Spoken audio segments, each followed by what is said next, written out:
Was a much younger man, I used to work as a security guard at a chemical plant down in my home country of Mexico. And since I didn't kiss my boss's culo like some of the other guards did, I worked all night shifts all the time. Now, I thought I'd hate it at first, but after a couple of weeks, I realized it wasn't just easy, it was kind of peaceful too. Some of the other guards used to say it creeped them out to hang around a closed-down factory at night, but I didn't mind it. But not until I found those kids. Just over a year into the job, one of the bar gates on the plant's front entrance suffered a minor malfunction. It could have been a local teenager who broke it, or maybe they just figured it out or overheard it someplace, but the bar didn't completely lock when it was down, meaning a person could just stop, get out, and lift up the bar before a second person drove the car right through into the plant. Now, the first time I saw a car parked around the back of the plant, I shined my flashlight at it, and it took off toward the front gate like a bat out of hell. I chased it around front, knowing they'd have to stop to lift up the bar, but I wasn't fast enough and they got away. I figured it was a bunch of drug addicts coming to steal whatever they could get their hands on, but then a couple of nights later, when I saw another car, I caught quite a sight after creeping up on one. Now, two teenagers, a boy and a girl, trading kisses like it was their last night on Earth. All I wanted to do was tell them to move on, but they were so embarrassed they took off like a couple of frightened javelinas. The closest town was a real conservative Catholic kind of place, and a lot of those kids' fathers were plant employees. This meant that they didn't want word of their actions spreading around the locker rooms, and usually all it took was a wave of my flashlight and the cars would disappear like magic. But then came the time when my magic trick didn't work, and when I shined my flashlight on a trespassing car, it didn't move. I figured it was only a matter of time before I got some pushback from some of the kids. Word of a good makeout spot spread fast among high schoolers back then. Hell, it probably still does today, so I figured the sooner or later I'd get a couple of kids who just wouldn't leave at the sight of my flashlight. Now I walked towards the car, giving them a friendly warning about how they didn't have to go home, but they couldn't stay there. And the engine was off, and I figured the sound of my voice would have it starting up, but it didn't. I was walking up to the back of the car, and since I could see that there were people inside through the rear window, I called out again and asked them to leave. It feels dumb to say it now, but when they didn't respond that time either, I got kind of frustrated. And then as I walked up on that passenger window, I yelled out, "Hey, I'm talking to you." But the kids inside that old car couldn't hear a word I was saying, because both of them were dead. The boy in the driver's seat was only sitting upright because the wire he'd been strangled with was tied to the headrest. His tongue was out, and his face and hands looked bright blue in the beam of my flashlight. The girl next to him looked like she'd been stabbed in the side of the neck, and there was a ton of dried blood all over her left side and all over the center console too.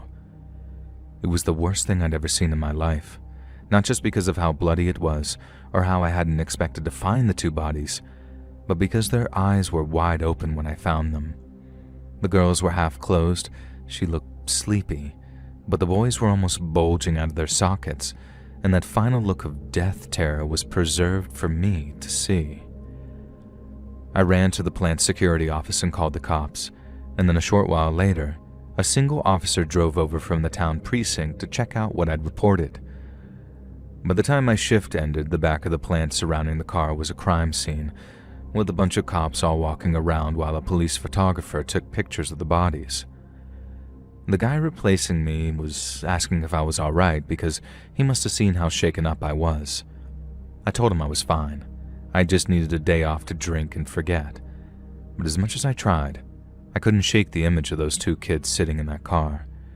After that, every time I did a foot patrol around the plant, I'd find myself lingering near the spot I used to find the cars.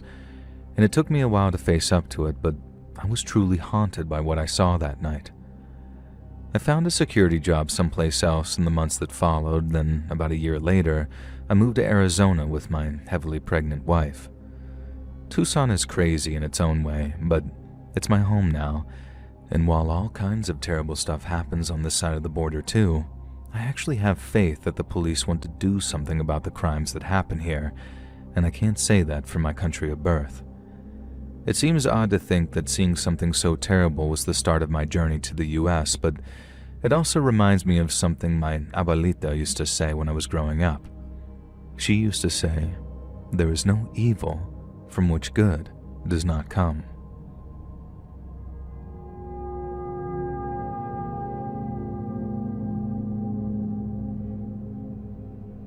My name's Katie. I'm almost 30, and I'm a huge fan. I went through a really stressful and scary time last year, and your videos helped me so much. So I thought a good way of thanking you would be to write an account of what happened to me so you can share it with your viewers. So in April of last year, I was lying in bed and scrolling through Instagram when a message request suddenly appeared in my DMs. I get scammers sending me sketchy links from time to time, and I usually just block them. But this time, the profile looked legit and the message just sort of said, "Hi." I decided to scope out the profile a little bit, and when I did, I saw it belonged to a girl who lived in the same city as me. Then, since we were roughly the same age, I figured that there might be a connection there. I replied saying, "Sorry, do we know each other?" with a little smiley face too, so she knew that I wasn't being rude. It came through 2 minutes later, but when I opened it, I saw it wasn't a text message, but a voice note that was like a minute long. I had no reason not to press play. I'd heard scammers calling sweet old ladies pretending to be the IRS, and nothing about them sending voice notes. So I pressed play, and my God, do I wish I hadn't. The first words were, "Hello, Katie," and as soon as I heard them, I felt this full body sinking feeling, like I wanted to bury myself into the mattress and hide. The voice obviously wasn't human. It was some kind of really basic sounding AI thing that sounded almost like a robot. Maybe hearing it in some other context wouldn't be all that scary, but hearing it in bed, all alone except for my 7-year-old daughter in the room next door, it just about scared the hell out of me. It started out with, "Hello, Katie. I've been watching you for quite some time, and I've decided you have to die. But not just you. Your daughter needs to die too." It went on and on about how someone was going to make me watch as they killed her, and then a whole bunch of other stuff that made me sick to my stomach. But the thing that really scared me, the thing that had me rushing to the window and scanning the street outside, was when he started describing the house we lived in. It wasn't just the house either. Whoever made that recording knew what my daughter looked like. He knew her name, and he knew what elementary school she went to. The message ended with a few more threats about how I was going to die, and then signed off with, "Enjoy your final days, because I'm going to enjoy ending them." When the message ended, I just lay there for a minute, wondering what the hell I should do. I knew I needed to call the cops, but I also knew all they'd do was take my report and be on their way. I needed someone to come over and stay with me, someone who could make me feel safe.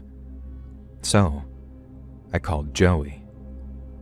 Joey and I had been dating on and off for about a year, and while we'd officially broken up a few months back, we somehow fell back into the same old dating pattern. Joey was close with my daughter, my dad liked him, and he was pretty handy with repairs and maintenance stuff too. So it was nice to have him around. The only issue was his drinking habits, because when he drank, he became a totally different person, someone I didn't want around my daughter, and he refused to straight up quit it. He cut down a bunch, which was the reason that I still took his calls or hung out with him, and then when I got that voice message that night, he was the first person I thought to call. He drove over as quickly as he could, so maybe 20 minutes after calling him, he was sitting in my TV room, being my shoulder to cry on. I didn't want to hear the voice message again, so he took my phone into another room to listen to it, and when he came back, he looked this sort of mix of really scared and really mad. He told me we needed to call the cops, and while obviously I already knew that, he gave me a ton of hope by telling me about all the new techniques they had to catch cyber stalkers. 10 years before, they'd have told me to just block the person and move on, but now They had whole departments dedicated to tracing and arresting those responsible. He said he'd watched a documentary on it a while back, and that if I went to the cops, we could stop it before things got out of control. I told him he could sleep on the couch if he wanted to, but he didn't. He spent the rest of the night watching the street outside and reading about the experiences of others who dealt with cyberstalking to give us ideas on how to fight it. He had to work in the morning too, and while I called in sick, Joey powered through before coming back to check on us once he clocked out. I called the cops that morning, and then a few days later, they sent over a detective who worked exclusively with victims of cyberstalking. She laid out the playbook of what I was to do, and fortunately, it didn't include any of the delete, block, and move on stuff that I was actually worried about. It was actually the total opposite, because the detective talked all about how I needed to keep records of each message. I had to save every voice note, every piece of text I was sent, and all the usernames from the various accounts my stalker was using to harass me. And boy, did they harass me. The fresh Instagram accounts came thick and fast, each sending what looked like innocent messages so the app didn't filter them out. But I knew as soon as I accepted the message request, a voice note would arrive, and that same process repeated itself every time I did. I didn't listen to any of them, I just kept them in my inbox so the cops would be able to. But my stalker must have also figured out I wasn't listening to them because they quickly switched up their methods. Late one night, right as I was finishing up my skincare routine, I realized I had a missed call from an unknown number. It wasn't a no-caller ID number, just one I didn't recognize, and since they called so late, I figured it was important enough for me to listen to the voicemail they left. The detective I'd spoken to had called me out of hours once or twice, so I figured that it might have been someone from the department trying to catch me before bedtime. But it wasn't. It was another one of those robotic voice notes. I only listened for a few seconds before I hung up, but that was all I needed. I broke down crying, then called Joey to see if he'd come over again, and just like that first time, he drove over as quickly as he could to be my shoulder to cry on. He was so amazing that night. I cried so loud that it woke my daughter up, so she was crying too by the time he arrived.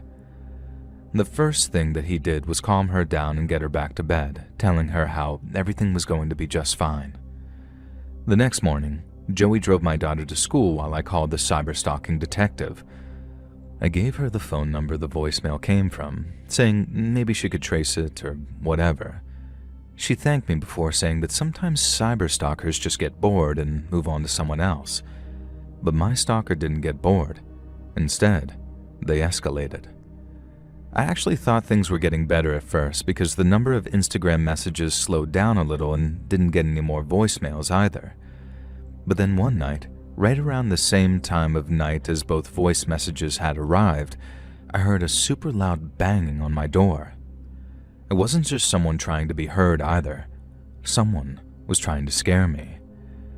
I was upstairs when it happened, toweling off after taking a shower, and my daughter was staying with my mom, who volunteered to take care of her while things blew over. I was so glad that she was there that night too, because that banging scared the hell out of me. I slammed my bedroom door closed and sat against it after grabbing my phone. That time, I didn't call Joey first. I called the cops instead. I told the dispatcher I had a stalker and that I thought he'd escalated and come to my house for the first time. The dispatcher asked if I feared for my life. Then when I said I did, she sent 2 patrol cars over to take a look around. The whole time, whoever was outside kept hammering on my door while the dispatcher kept me on the line with her. And then suddenly, the banging just stopped. The next thing I heard was the police sirens, just a short burst to let you know that they were there. The dispatcher asked if I heard it, and then when I said yes, she told me to stay put while the 2 officers searched the outside of my property. A few minutes later, the dispatcher told me she was ending the call and that I was to head downstairs and open the door for those 2 cops, and I thanked her and then did as she asked. The next day was a Saturday, but I managed to talk to the cyberstalking detective a little on the phone, and she told me it was best that I stayed someplace else for a while, which was how I ended up sleeping in my mom's spare bedroom with my daughter. And that little reunion was a silver lining, but it didn't last long because when I next returned home to grab some more clothes, I discovered someone had broken in. It didn't look like they'd stolen anything, and they hadn't smashed anything either, but when I walked into the kitchen, I saw someone had pinned a note to the fridge. It was a printout, not handwritten, and all it said was, "I see you," with a text message smiley face emoji. And that was probably the worst part of that whole period for me, knowing that I couldn't go home, and I leaned a lot on my mom for support, but Joey was a huge help too. He offered to let me and my daughter stay at his place, but I figured it was more comforting for her to be around her grandmother. It also meant that we had a place that we could be alone, Joey and me, which was something we both appreciated. And that's how I lived, for almost 2.5 weeks until the cyber-stalking detective suddenly called one day and asked if she could pay me a visit. We arranged to meet at my mom's place, and when she arrived, she told me she had good news and bad news. But the good news was that the police had found my stalker. I could have just about jumped for joy in that moment, and I remember sitting there with this big smile on my face after she told me. But the detective didn't seem to share my happiness. She told me my stalker had been smart and had used a whole bunch of computer wizardry to make sure almost everything they did was totally untraceable. They just made one fatal mistake. Because when they downloaded those pictures of the girl I thought that I might have known, the one from the first voice message, he didn't scrub the metadata from them. This meant the cops could trace where the device images were uploaded from, and bingo, that's how they got him. The detective then explained that they were planning on arresting my stalker that same day, but before they did, they wanted me to hear the news from them rather than through the grapevine. I just wanted her to tell me who it was so bad that I didn't stop to think why learning their identity might be bad news for me. But then, she just came out and said it. "There's no easy way to say this, Katie. And I'm so sorry to be the one who has to tell you, but the person stalking you is your friend Joey." My mind just went totally blank for a second. And then once I could finally form a coherent thought, I decided that she must have been confused somehow. I reminded her that Joey was my ex-boyfriend, someone I was super close with, and how we were actually on the verge of getting back together since he'd been so helpful and supportive. I told her that she had to be mistaken, and I clearly remember the look of pity that she gave me after I did. She rehashed a little of what she'd said about how they'd figured out it was him. They said if it wasn't Joey that had created the first Insta profile on his computer, then they needed to figure out who did. And that gave me this little ray of hope, that it was all just a big mistake and it wasn't someone I loved that had been terrorizing me. But once the cops visited Joey's place and told him he was looking at jail time, he confessed everything after they hauled him off to the station. It only felt real after the detective came over another time and showed me the video of Joey confessing in the interview room. But there was one part that she said that would be of particular interest to me, and that was the part where Joey explained why he did it. He sounded like he'd been crying as he told the cop interviewing him that he did it, in his words, so she'd need me. The cop sounded like he sympathized with him, but the detective swore it was just an act to get Joey to talk more. She also said that since Joey had no priors and he'd cooperated and confessed to everything, he most likely wasn't going to prison. He'd probably be able to make bail somehow too, but the judge at his hearing would issue an emergency restraining order preventing him from coming anywhere near me. And if he did, he'd go straight to jail to await trial there. And that was the first good news I'd heard in a really long time. Actual good news, I mean. Obviously, I wanted Joey out of my life. I wanted to forget I even met him, and it made me sick to think that we'd slept together while he was secretly making my life a living hell.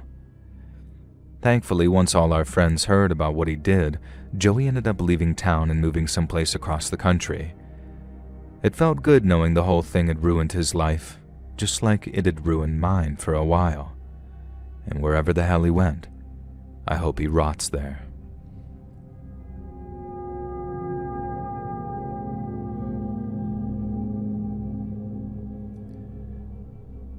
My name's Bradley, and in 2008, I was working for a big insurance firm here in Birmingham. We sold insurance to big construction firms, and I was paid very well for what was basically just a junior role. I was living the dream. I was young, single, with a lot of disposable income, even for London. But then came the big short, as you know, and everything went down the toilet. I lost my job just days after the market pooed the bed. I had a bit of dosh saved up, so I wasn't as hard up as some other people. But as the months went by and the job market didn't improve, that little nest egg of mine kept getting smaller and smaller. Once I was eligible, I applied for job seekers allowance, meaning that I got money from the government if I could prove that I was looking for work. But that only went so far, and my savings kept on shrinking as I held out for another finance job. Then finally, once the situation started looking critical, I did something very silly. I got in touch with an old mate of mine named Darren and asked him for a big favor.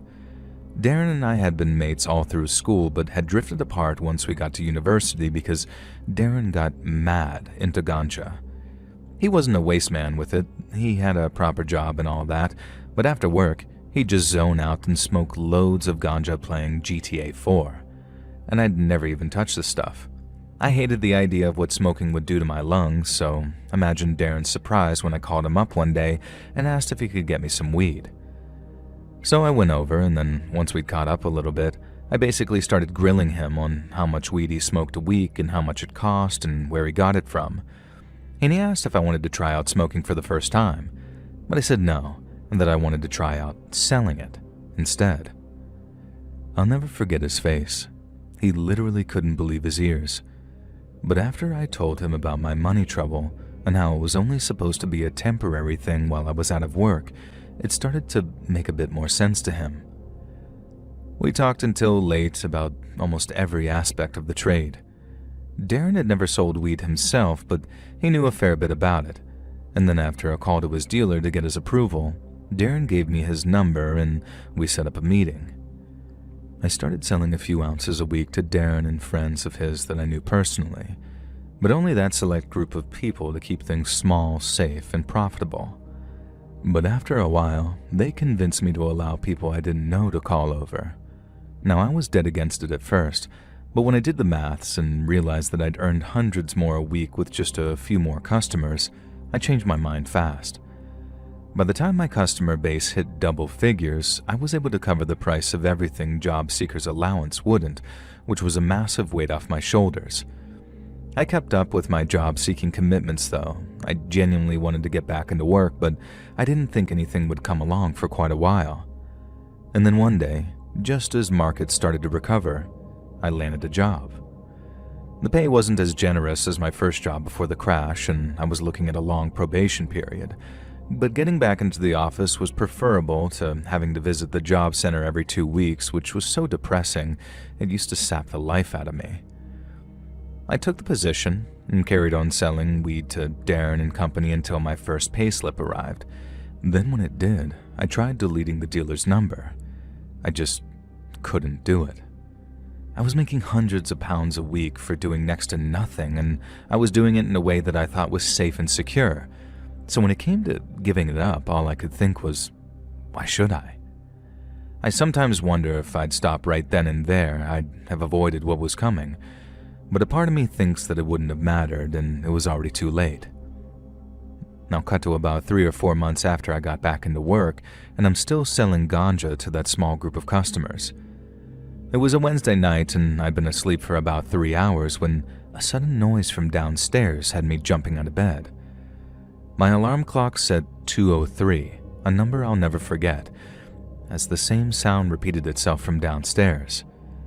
It was a sharp bang, bang, bang of a fist slamming into my door, and then when I went up to the top of the stairs, I heard the one thing that I'd prayed that I'd never hear. Police, open up the door.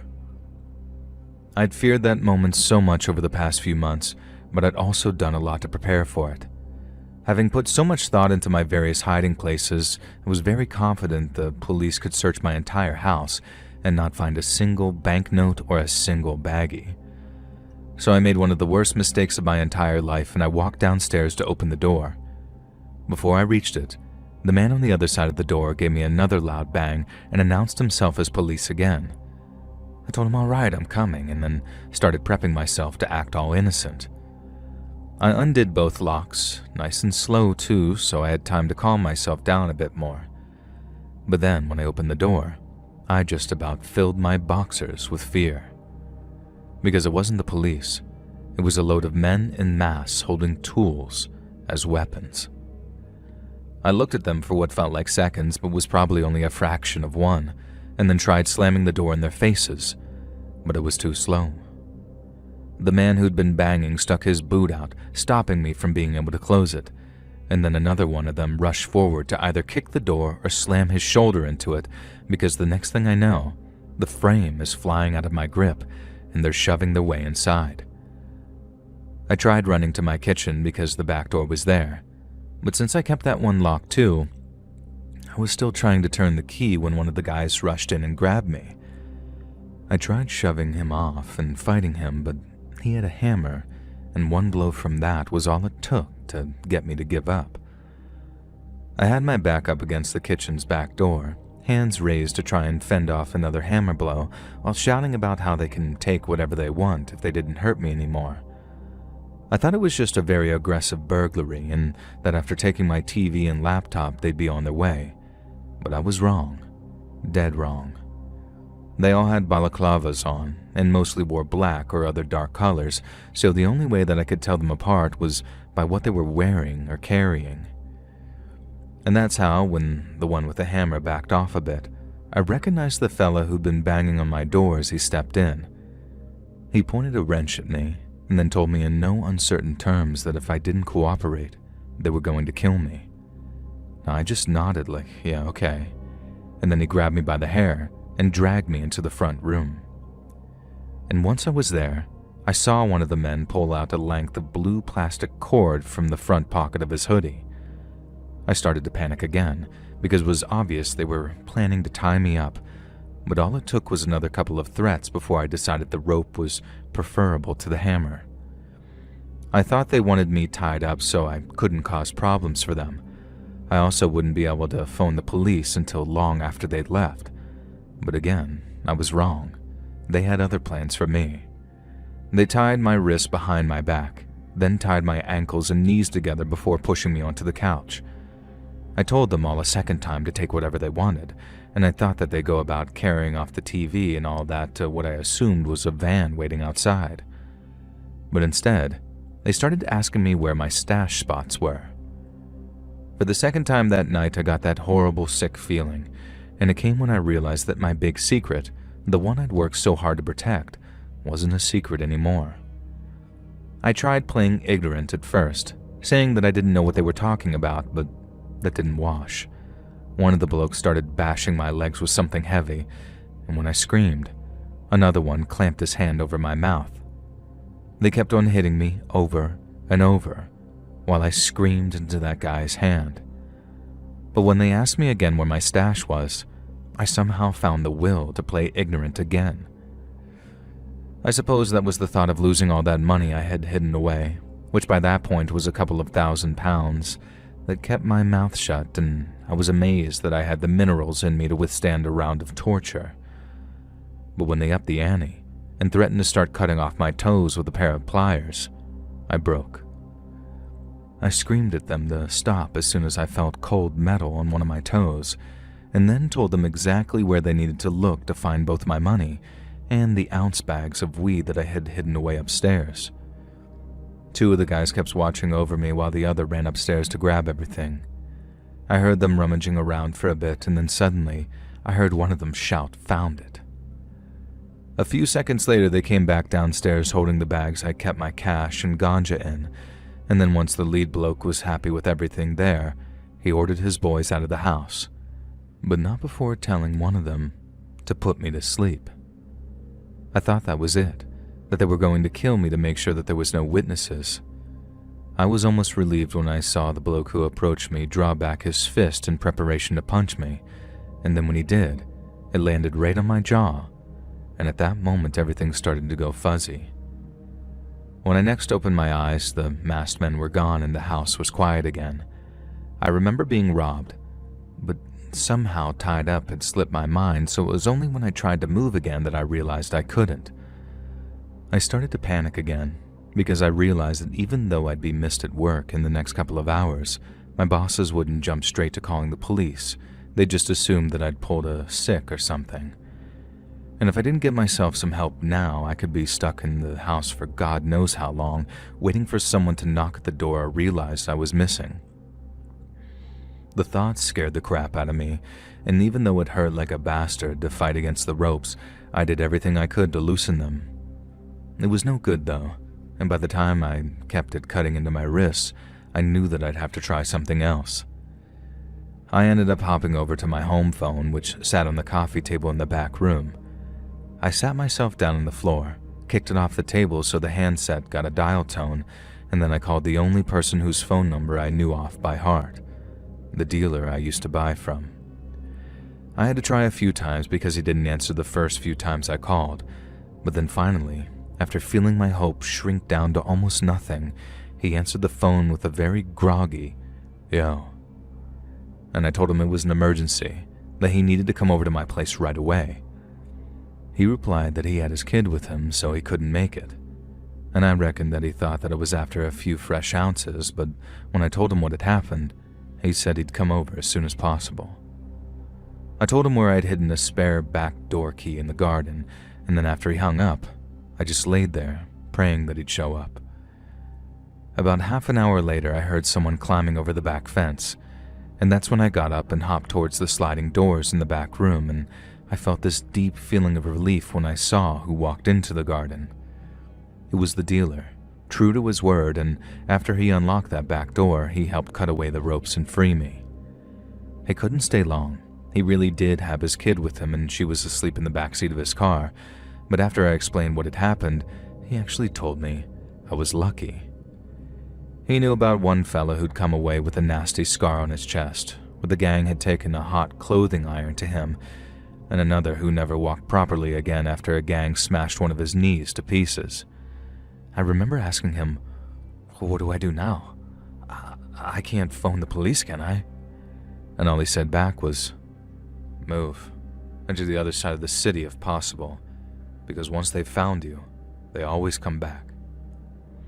And I took his advice, and I moved house as soon as possible. It wrecked me financially because obviously I was still under a contract I had to fight to be free of, but wild horses couldn't have stopped me moving because there was no way that I was going to risk going through that again. I finally stopped selling too. I'd always known that I wasn't cut out for that life, and that's why I promised myself it'd be a temporary thing. But seeing and experiencing the brutal realities up close was another thing entirely. There are some bad, bad men in the world, but it's nice to know I'm not one of them.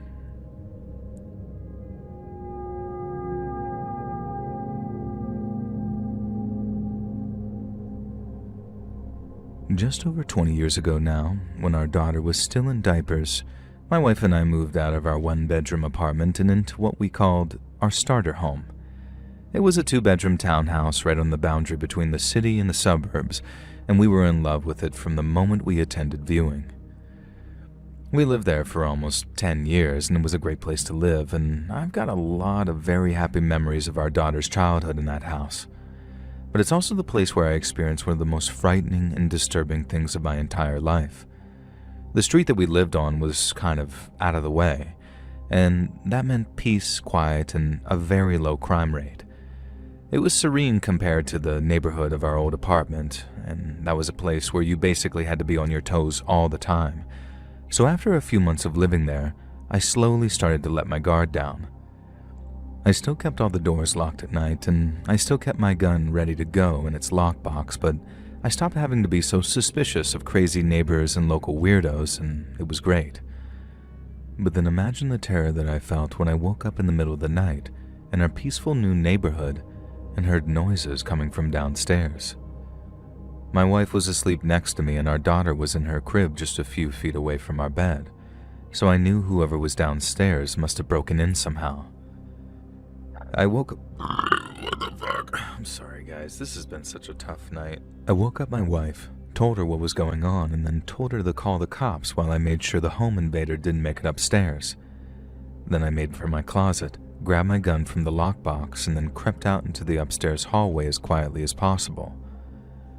Looking back on it, I can remember the exact point I changed my mind on what I was going to do.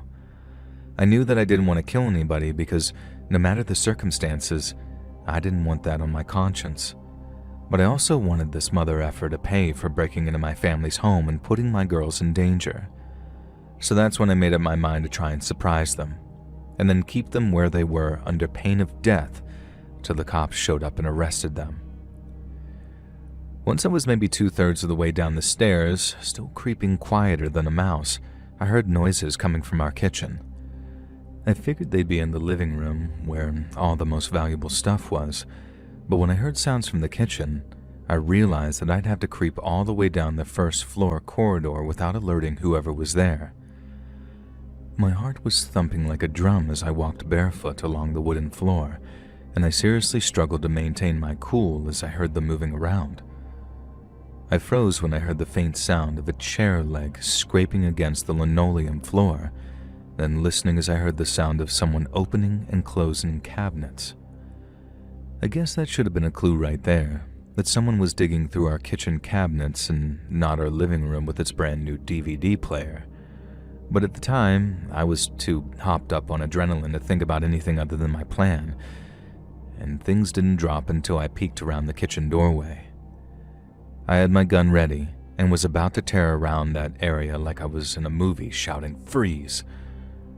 But when I peeked around the corner and into the barely lit kitchen, there was just enough light coming through the windows for me to see that it wasn't some 6-foot jailbird armed to the teeth. It was a little kid. He was wearing what looked like shorts but nothing on top, and he was standing on a chair while digging through our snack cabinet. I watched him stuffing the pocket of his shorts with candy and chocolate bars, and as I did, all the anger just went out of me and was replaced by a kind of sadness. I didn't want to frighten him, not just because he was a kid who was, from his height, looked to be no older than 6 or 7, but because I was scared that he might fall off the chair and hit his head on the corner of the kitchen table. I thought about whispering something softly, just to gently get his attention, but I decided that that would probably come off as creepy and maybe scare him even worse than just yelling something at him. But then it occurred to me to just switch on the kitchen light. The second I did, the kid's head spun around to look at me, and he just froze looking at me. All I said was, It's okay, buddy." And then I asked him super softly if he was hungry. The kid didn't answer, but even if he had, I'm not sure that I'd have heard him. I tried to stay very smiley and friendly looking too, so as not to alarm him, but once I got a good look at the kid, that smile was wiped from my face. Like I said, the kid was bare-chested and wearing shorts, but he was barefoot too, and his hair was really short, like someone had given him a buzz cut in the last couple of weeks. But what really caught my attention were all the scars he had all over his chest and arms. They were small enough to be cigarette burns, but they also weren't circular either, so Lord knows what caused them. There were a lot of them too, maybe 24 spread all over, but that's not all this kid had on his body. Because on his face, neck, and right arm were these small black symbols, and that poor kid had been tattooed. I asked the kid what his name was, trying to get him talking and calm him down, but he didn't talk, not once. He just got down off the chair very slow with his pockets stuffed with candy, and then stood very still and stared at me. I asked him if he'd run away from home. He stayed quiet, but his eyes darted over to our pantry and the back door beyond. I couldn't see inside the pantry from where I was standing in the kitchen doorway, so when his eyes went there, the first thing I thought was, holy crap, he's not alone. I jumped back from the kitchen doorway and raised my gun towards the pantry, half expecting the monster who scarred up that kid to come bouncing around the corner with a weapon of his own raised. But the only thing I saw was the kid go tearing past my field of view and ran into the pantry. I waited a second before moving to peek inside, and then when I did, the last I saw of the kid was his feet just sort of wriggling through the doggy door. The doggy door had been installed before we moved in, and since we planned to get a dog in the near future, we actually kept it. It was so bizarre to me that if I'd have woken up right then, and the whole thing had been nothing but a dream, I would not have been surprised at all. But it was real. So after taking a few seconds to process everything, I called the cops to tell them what happened. Now, just to be clear, I didn't call 911 to report a break-in or trespassing or anything like that. I called because I saw a kid who had been subjected to some horrific physical abuse. He needed to be found, and he needed to be rescued. Once I told her it was safe and that the cops were stopping by, my wife came downstairs to make some coffee. And these two uniformed cops stopped by about an hour later, and I told them everything I could about the kid's appearance and how he'd acted. Now, one of them asked if I noticed anything strange about any of my neighbors or noticed any behavior that suggested that they might be hiding something. And the answer to that was definitely no. I hadn't met anyone who set off any alarm bells, but the cop then suggested that if the kid was climbing through these doggy doors to steal candy, he could have been starving after being on the run for days. But on the run from who, you know? What kind of person treats a child like that? I wished the cops a ton of luck before I left, because good God did I want them to find that kid, and more than 20 years later, there's not a day that goes by that I'm not reminded of him in some way.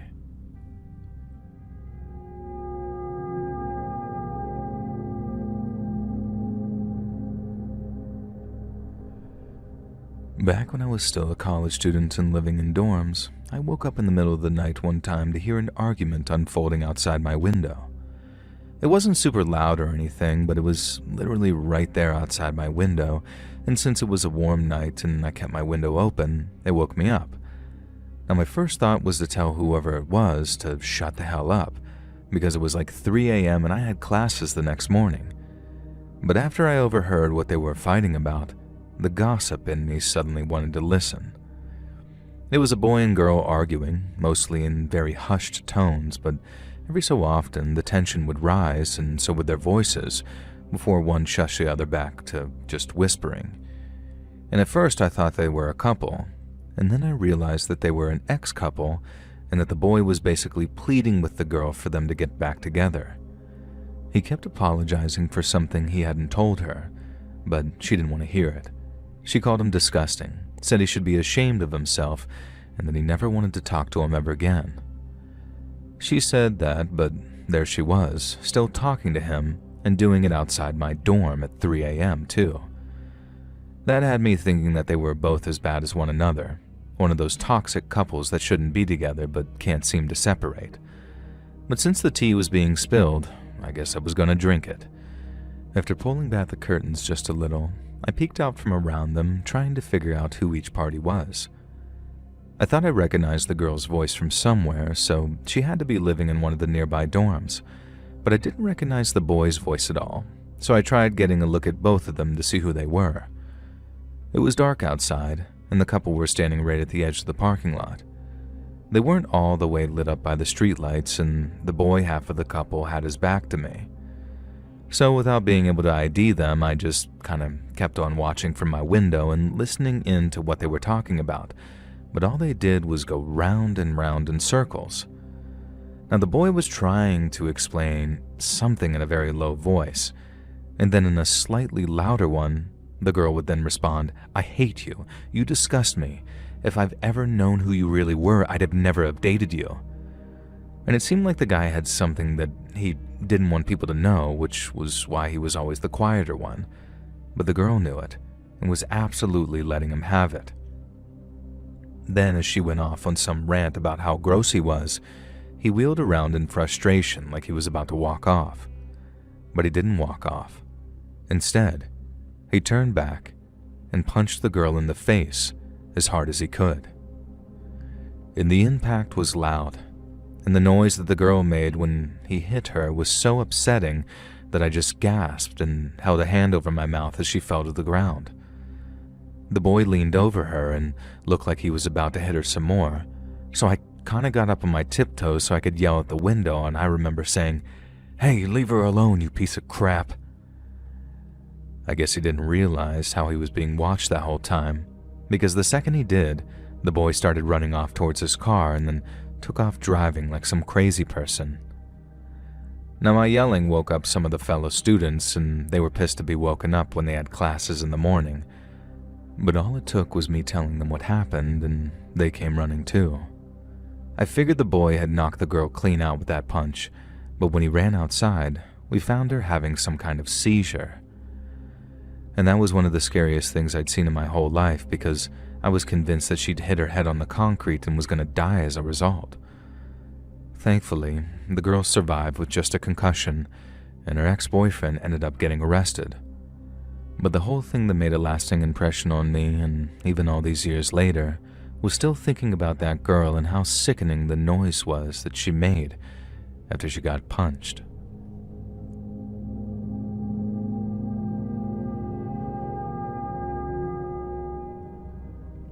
To preface this story, I need to explain something about the room I work and sleep in. It's a ground floor room at the front of a terraced townhouse. There's a small garden just outside my window, which is a huge set of 3 bay windows. The left and right windows open from the bottom. This means when it's unpleasantly hot, which is a lot of the time in the UK lately, there's basically an opening in my room at a height that someone could simply step over and into the room. This isn't normally a problem because I work nights, so I'd only be asleep in the room in the middle of the day. Any other time, who would climb into an occupied room? And even if they were going to, I'd hear and see them open the garden gate and then walk up the garden path to my window. Someone breaking in through the window while I'm in the room just didn't seem like a likely or plausible scenario. That is, until a series of events played out that led to exactly this happening. One other thing I need to explain first is I don't have curtains hung on these windows. The garden blocks the view from the street, and when the windows were replaced, I just never paid to get new curtains put up because I literally never use them. I hate having the air into the room blocked, and I hate blocking out the natural light. When I sleep in the daytime, I use a sleep mask, so I just didn't need curtains. Then one day, the council replaced the street light right outside my window. What used to be a warm orange glow was replaced by a harsh spotlight white that completely illuminates my entire front garden and shines essentially a floodlight in through my window.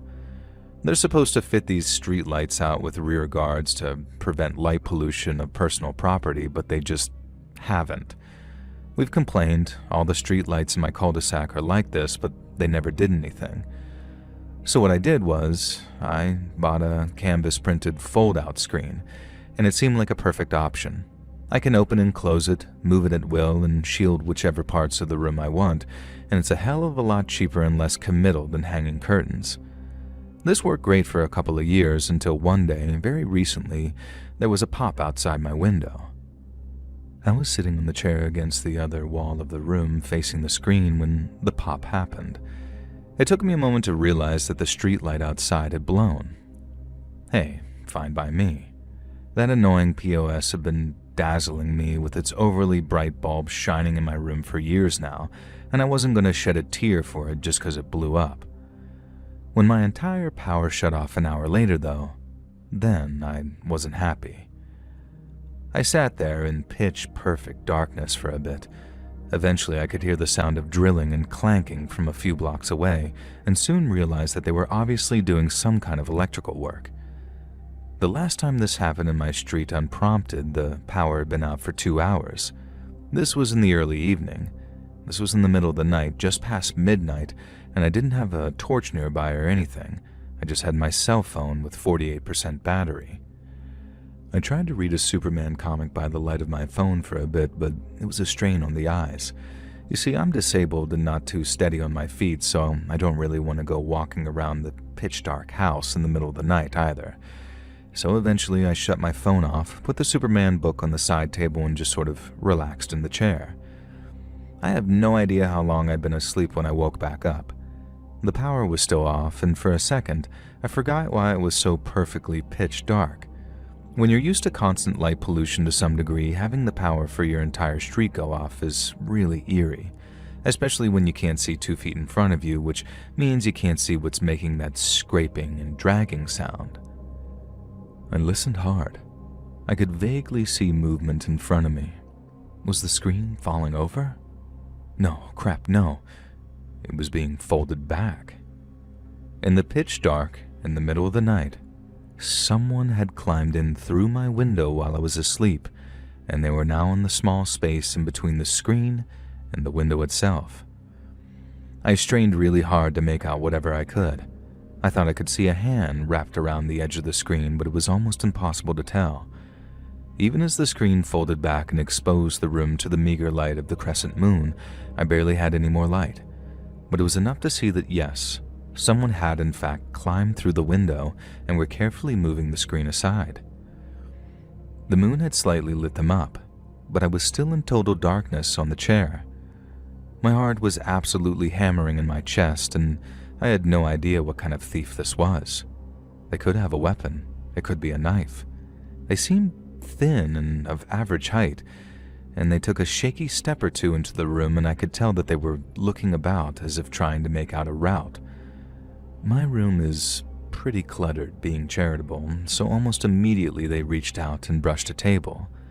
Then I heard the scraping of their foot nudging a box. There was no way that I was going to sit there in the dark and wait until they noticed and stabbed me. My room is pretty cluttered, being charitable, so almost immediately they reached out and brushed a table. Then I heard the scraping of their foot nudging a box. There was no way I was going to sit there in the dark and wait until they noticed and stabbed me. I had one single option, and I hoped to God that if I took it, things would play out. Putting on my most terrifying horror creator voice, sitting completely in the dark on my chair, I growled, "Get out, before you can't live to regret it." Here it was. Either I'd succeeded, or I was about to get brained or stabbed or worse. The figure jerked and clattered against something and absolutely hooned it out of the open window. Christ, poor guy. I think I scared him even more than he'd scared me, and immediately I ran to the window, knocking on my phone flashlight and shining it down on the street. He looked like some kind of older teenager maybe as he legged it down the street and around the corner. I didn't bother calling the cops or anything. Maybe I should have, but I know that they wouldn't have done anything because all he did really was briefly enter my property and then leave. At that moment, as I saw someone peering around my screen in the damn darkness though, I've never been more afraid in my life. And hot damn, I'm definitely going to be a lot more careful with leaving the window open going forward.